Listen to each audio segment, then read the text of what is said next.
Hey everybody, and welcome to Children's Church.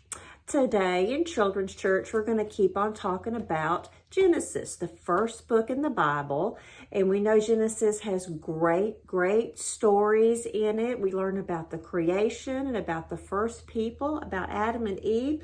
These great stories that we know, and they all work together to set the stage for the rest of the Bible. Lessons that we learn in Genesis, a lot of times they're repeated on and on throughout the Bible, just because the Bible teaches us about God's love and about how we need to love God and how we need to love each other. And sometimes we have to learn those lessons over and over, just like we have to learn lessons at school over and over.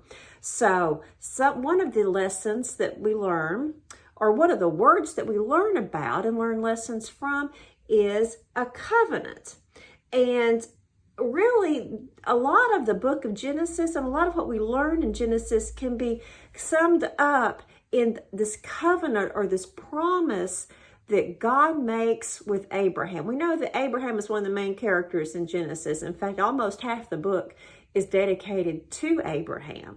And one of the covenants that God makes with Abraham in Genesis 17:7, God says, "I will establish my covenant between me and you and your descendants, and for the generations to come, to be your God and the God of the descendants after you." Now, God is the one making that promise to Abraham. God promises that he's going to be with Abraham, and not just with Abraham, he's going to be with Abraham's family and all those folks that come after him. God is making that covenant, that promise to Abraham.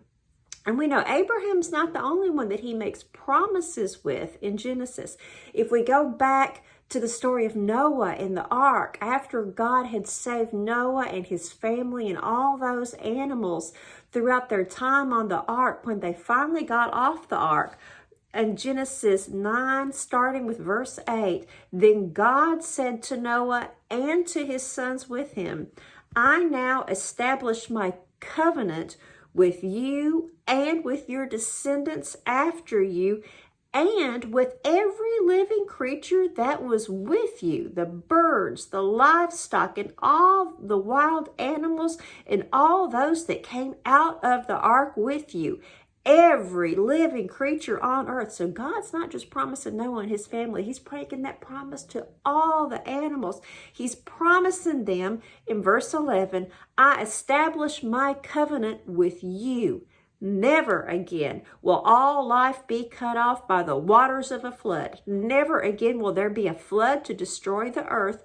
And God said, "This is the sign of the covenant I'm making between me and you and every living creature with you, a covenant for all generations to come. I have set my rainbow in the clouds, and it will be a sign of the covenant between me and the earth. Whenever I bring clouds over the earth and the rainbow appears in the clouds, I will remember my covenant between me and you and all living creatures of every kind. Never again will the waters become a flood to destroy all life." And has God kept that promise? Yes, he sure has. God made that promise, and he gave the rainbow for Noah and for the animals and for everybody to remember that promise. A covenant is a big promise. It says that God's going to do us whatever it is, whether it's make a great nation of Abraham or bless all nations through Abraham's descendants. When God makes those promises, God keeps those promises. So when you're reading stories through Genesis, and I hope you are reading stories through Genesis or letting somebody read Genesis to you, when you're reading those stories, notice how many times there's a covenant or a promise. And when it's God making the promise, you know he's going to keep it. And he still does. Y'all have a good week.